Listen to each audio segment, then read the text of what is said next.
Next on Worcester News tonight, a local man is trying to figure out who stole his car and covered it with marker, how a handwritten note could help track down the thief. Plus, what's known as a nightmare intersection could be getting a new change. City councilors are considering moving ahead with a major transformation.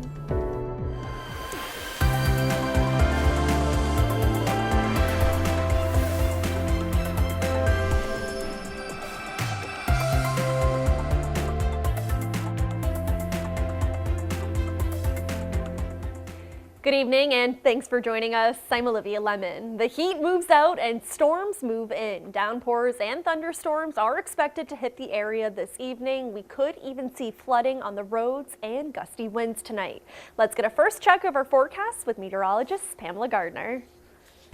Hey, good evening to you. I'm meteorologist Pamela Gardner. We're tracking more showers and thunderstorms for this evening, so keep an eye to the sky out there, and it's going to be slow going if you have to travel anywhere across southern New England, really, as these storms and showers pick up in intensity just a little bit after 7 o'clock. There's a chance for a damaging wind gust and some cloud to ground lightning, as well as some heavy downpours. We'll continue the downpour threat, but the cluster of severe weather will stay farther to the south of Worcester County. 10:45, still some spotty showers around, and the rain doesn't taper off until we get into later on Tuesday, in fact. So this evening, a few storms. Temperatures will stay in the 60s, much cooler compared to what we had over the weekend. So definitely done with that heat wave. Overnight tonight, we're down to 63 degrees with the shower chance. And tomorrow afternoon, we're not going to warm up very much at all. We'll be spring-like, high temperatures in the mid-60s. Showers again on Tuesday. I'll show you that timing. Plus a great summer forecast when we'll see a little bit of a warm-up in the 10-day. All right, thank you, Pamela. The Worcester Fire Department is mourning the loss of a lieutenant who passed away over the weekend. 46-year-old Lieutenant John Kennedy's death was announced Saturday. He was a 21-year veteran of the department. The union is calling the passing of Lieutenant Kennedy a line of death duty. They say his death was the result of injuries on the job. While they wouldn't get into specifics, the city of Worcester says his cause of death is still being determined. A stolen car was recovered this weekend, and when the towing company took a look inside, they were surprised. The suspects vandalized the vehicle's interior and even left a note for its owner. Our Chandler Walsh is live in Worcester now with the latest. Chandler. Olivia, from the outside, the car looks like it's in good condition with no damages, but it's a different story when you open the door. Inside, Early's on Park Avenue says there are thousands of dollars worth of damage. Graffiti covers the inside of this stolen car in Worcester. The suspects also leaving an apology letter, reading things like needed to borrow for emergency situation and life's rough, you understand. I don't know what they think is funny or fun, but it's pretty disrespectful. That's how I see things. Owner Jose Flores says the vehicle was taken from outside his home on Poplar Street. It was missing for 3 days and when found had different license plates. We're working pretty hard, to have something nice. And when somebody came, just took something from you, it's very like you want to do something, but you don't know exactly what you can do because you're powerless. Looks like some younger kids might have taken the car for a joyride. Early's on Park Avenue discovered the graffiti and letter when they picked the car up over the weekend. We received a call from the Worcester Police requesting a tow for Highland Street. The vehicle was in the middle of the road blocking traffic and there was nobody around it. Flores says he and his family are frustrated and feel helpless. Their vehicle isn't the only thing they lost. Flores says his wife had important documents for her job inside the vehicle and was fired for losing them. We didn't predict. We don't know somebody's going to steal those documents, and now the next day is like, okay, thank you very much for your work. See you later. Early's Towing says the car smells of marijuana and a bag of it was left on the front seat. Jay Sr. says they tow stolen vehicles every day, but this was a first. Stealing the car is one thing, but tagging it up is a totally different thing. That's something we cannot accept in this neighborhood. Flores says he and his family do have other cars, but bought this one as a safe car for their child to ride in. He says the suspects also stole their car seat and stroller. Anyone with information is asked to contact Worcester Police, who are investigating. Live in Worcester, Chandler Walsh, Worcester News Tonight. A destructive fire burning for more than 9 hours in Natick. The flames tearing through a commercial building, destroying several small businesses. Alicia Palumbo has the latest on the fire from Natick. fire destroyed 8 businesses in Natick Center Monday morning, despite the efforts of firefighters from 16 communities working through the heat, relentless flames, and thick smoke for more than 10 hours. We were striking the alarms quickly because of the size of the building, the unknown area. Fire officials say they went to 8 alarms and an exterior firefight as both the floor and the roof of the building began to collapse in on itself. They say the cut-up wood construction and rubber membrane roof complicated their efforts to knock the fire down, creating pockets of unreachable flames. Very stubborn fire due to the construction of the building. At one time there were two or maybe 3 stories on this building. Back in the early 70s, I think they did take those off. These photos from the Natick Historical Society show the building before that renovation. But digging through the archives, we found photos of the original 5-story structure that stood here in the 1800s, known as the Walcott Block, that amazingly survived a fire that ravaged downtown Natick in 1874.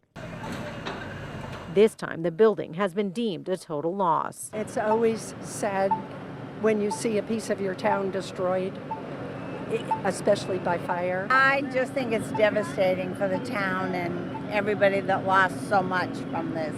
Investigators are still working to determine the cause and origin of the fire, but they say the initial report of heavy smoke came in from the area of the King Walk restaurant in the center of the building. In Natick, Alicia Palumbo, Worcester News Tonight. Worcester-based Rotmans Furniture and Carpet is being purchased. It's being acquired by Vystar, a manufacturer of rubber latex products, which is also headquartered in Worcester. Rotmans is one of the largest independent furniture retailers in the country. It was founded by and has been led by the Rotman family for 50 years. It's a great partnership because Vystar needed a window to the retail world, which Rotmans provided for them.